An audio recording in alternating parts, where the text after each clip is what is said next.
In the previous section, we learned about query invalidation, which is useful when you have to change the remote data that affects the UI. It could be creating something, updating something, deleting something. So for example, posting a post in this case and refetching the entire list of posts to ensure that the UI is in sync with the database data. So if we add a new post, let's say dummy title and let's say a dummy body, hit post, in the network tab, you can see that we have a post request followed by a get request. Although this works perfectly fine, there is still room for a lot of improvement. If I click on the post request, you can see in the response that we have the new post object that was just created being returned to us, right? So the industry standard is that the API calls return this. It is pretty common for the new object to be automatically returned in the response of any post API calls with the new ID as well. So if we're getting the new object in the response, then we have to ask the question, why do we have to fetch an entire list just to show one new item that we already have received in the post request, right?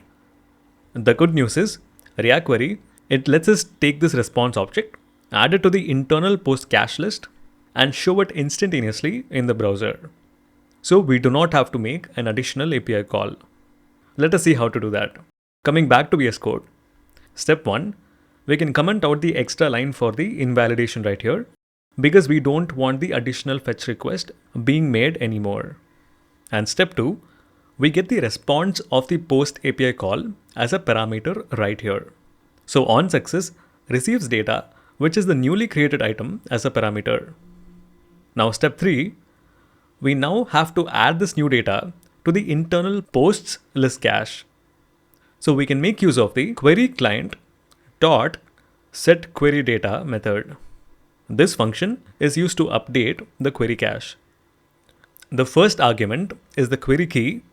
We want to update the posts query, so let us put that in here. The second argument is a function. This function receives the old query data as an argument. If you think about it, the old query data is what is present in the query cache right now. If we come to the browser and open up DevTools and we scroll down, you can see that it is an object with several properties like status, headers, config, as well as the data property. Inside of the function, we need to return the new value of this entire query cache object with the data property alone updated. So whatever we return from this function will rewrite the cache that is existing. So let us now return the cache object that needs to replace the current cache. So as a first thing, I'm going to spread out the existing cache object, which we get right here, because we still need the additional other properties. The only property that we need to update inside of here is the data property. So let us do that next. Let us spread out everything that we already have. So we can do something like old query data dot data.